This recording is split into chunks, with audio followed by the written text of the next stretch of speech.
Welcome back to the Day in the Word study group. I'm Patty Scott. Today we're going to continue our lesson on reconciliation. I'm going to pick up where I left off yesterday with the reading, with the last sentence of the previous day's reading. What is the use? Is this what I'm here for? What good is my life if this is all I get? For the majority of the human race, these words are a daily reality in some form. If the rage is not about another person, it is about how unfair life is, or the disappointments they encounter. The world views of fairness are a far cry away from what is really fair, but for some reason we feel like we are entitled to a perfect life, with no problems, no interruptions of what we want, and if something bad does happen, it's somebody else's fault. Blame is a big seller in these times, and taking another person or business to court to gain the advantage is what it's very important. If we can sue another person and make them pay out a handsome sum, well then, we'll be happy. Let's face it, we're not happy when we do this, quite the opposite. This type of gain makes us sick, not only in heart, but in spirit. But we still do it, right? How can we make sense of all the pain, the suffering, the hunger, betrayals, murders, rapes, thieving, lying, and all of the ugliness we see each day on the streets, on the TV, the internet, in our neighborhoods, and even within our own homes? How? Who in the world can we blame for all of this? God? Yeah, that makes sense. Let's blame God because after all, He started this whole thing, right?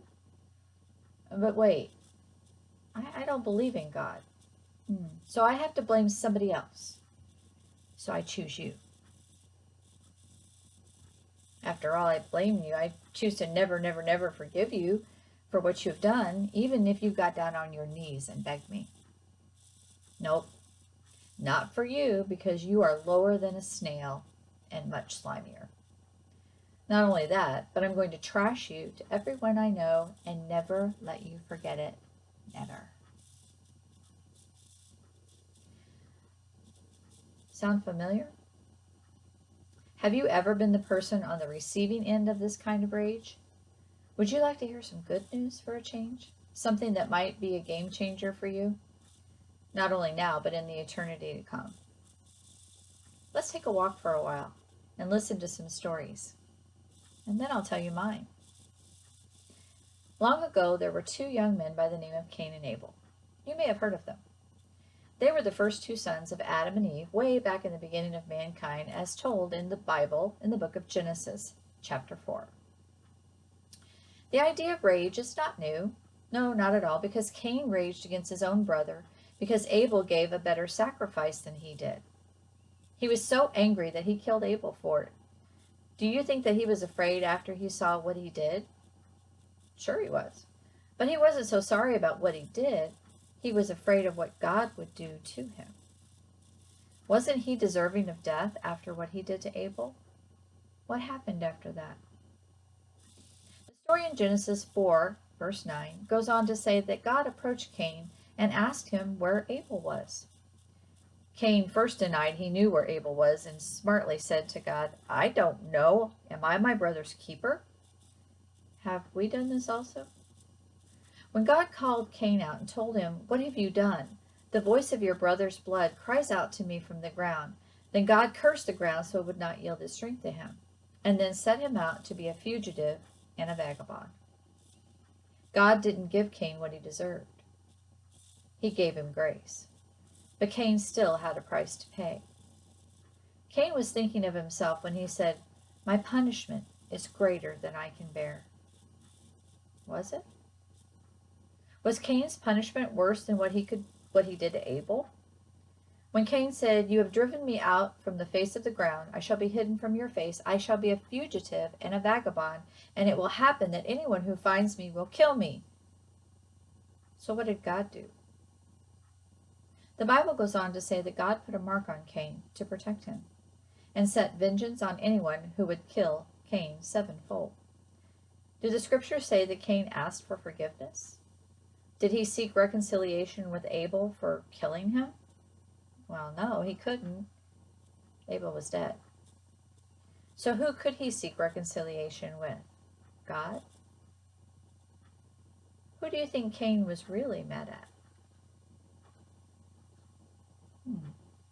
Interesting.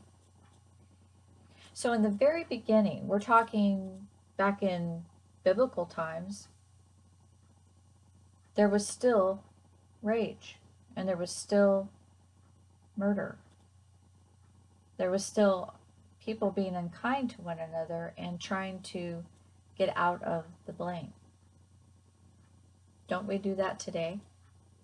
Aren't we just as guilty for hurting someone, doing something that we regret, but not wanting to get caught, not wanting to be found out? We want to keep it inside where it's safe, where nobody can see it, so that we don't have to pay the consequences for our actions. In the story of Cain and Abel, Cain was angry at his brother because he did something better than him that God found more pleasing than what he had brought to him. But God didn't look at Cain the way maybe we would. Wouldn't we want to maybe have him killed? Put him on death row? Put him through a legal battle for 10 years to try to decide, well, did he really mean to kill his brother? Don't we sometimes try to find the reason or maybe the psychological problem with a person for doing an evil act, instead of looking at it the way God did back in the beginning of time? No, God didn't imprison Cain. He didn't put him before a fiery trial. He didn't do any of those things. He set him free. But there were still consequences. In our next lesson, we're going to talk about consequences. And we're going to talk about things that have happened, examples from people in the past who did things that they thought were right. They did things they thought they should do. They were following the law. But somehow that didn't work out so well for them. So tomorrow, come back and see us again as we go into the next chapter of reconciliation. God bless.